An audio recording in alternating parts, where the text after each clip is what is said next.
आप कितने भी अच्छे कर्म कर लो, लेकिन समाज आपके बुरे कार्यों को ही सदैव याद रखता है। इसलिए लोग क्या कहेंगे यह सोचने से बेहतर है कि आप अपना कर्म करें।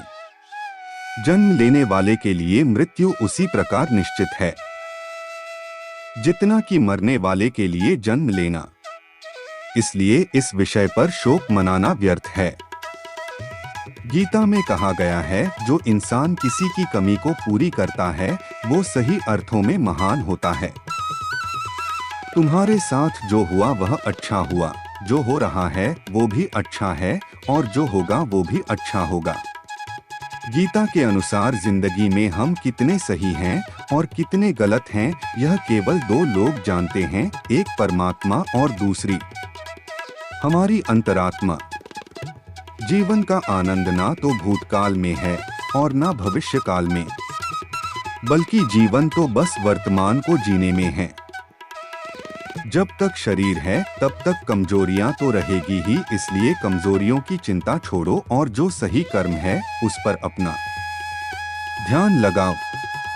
अर्जुन, तुम भला क्यों रोते हो? तुमने जो खोया क्या वह तुमने पैदा किया था?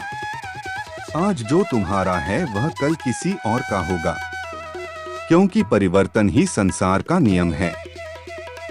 किसी का अच्छा ना कर सको तो बुरा भी मत करना, क्योंकि दुनिया कमजोर है लेकिन दुनिया बनाने वाला नहीं।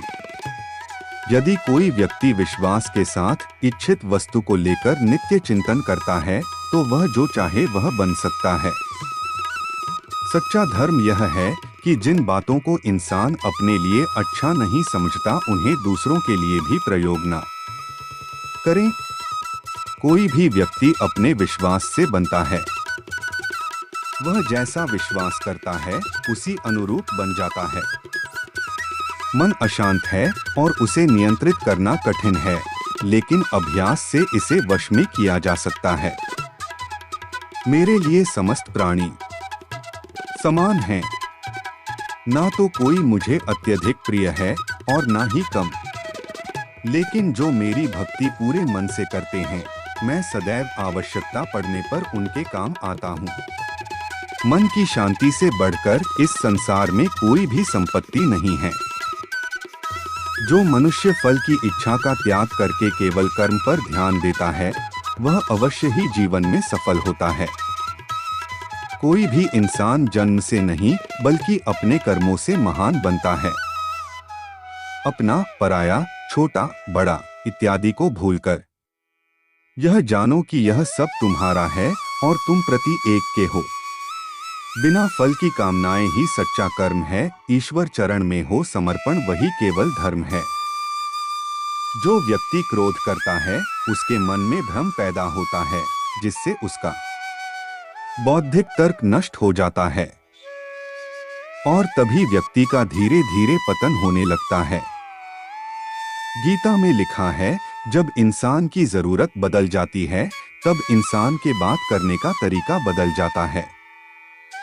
इस संपूर्ण संसार में अपकीर्ति मृत्यु से भी अधिक खराब होती है। सदैव संदेह करने वाले व्यक्ति के लिए प्रसन्नता ना इस लोक में है ना ही कहीं और। जीवन में सफलता का ताला दो चाबियों से खुलता है, एक कठिन परिश्रम और दूसरा दृढ़ संकल्प। जो मन को नियंत्रित नहीं करते उनके लिए वह शत्रु के समान कार्य करता है। कठिन परिश्रम से बचने के लिए व्यक्ति को भाग्य और ईश्वर की इच्छा जैसे बहानों के बजाय चुनौतियों का सामना करना चाहिए। गीता में कहा गया है, कोई भी अपने कर्म से भाग नहीं सकता, कर्म का फल तो भुगतना ही पड़ता है। मनुष्य को अपने कर्मों के अच्छे और बुरे फल के विषय में सदैव सोचकर चिंताग्रस्त नहीं होना चाहिए।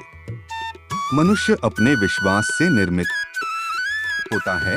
जैसा वह विश्वास करता है वैसा वह बन जाता है। जो मनुष्य प्रतिदिन खाने, सोने और आमोद प्रमोद के कार्यों में लिप्त रहता है वह नियमित तौर पर योगाभ्यास करके समस्त क्लेशों से छुटकारा पा सकता है।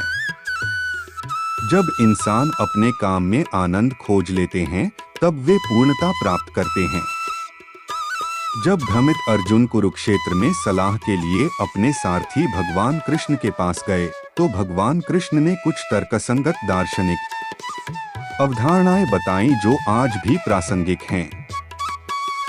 भगवद गीता एक महाकाव्य ग्रंथ है जिसमें हमारी सभी समस्याओं का उत्तर है। स्वतंत्रता आंदोलन के समय कई नेताओं के लिए प्रेरणा की पुस्तक थी। इन कुछ भगवद गीता संदेशों पर एक नजर डालें जिनका उपयोग आप अपने जीवन को सही रास्ते पर वापस लाने के लिए कर सकते हैं। श्रीमद् भागवत गीता का मुख्य उद्देश्य मानव कल्याण करना है। इसलिए प्रत्येक मनुष्य को सदैव मानव कल्याण की ओर अग्रसर रहना चाहिए।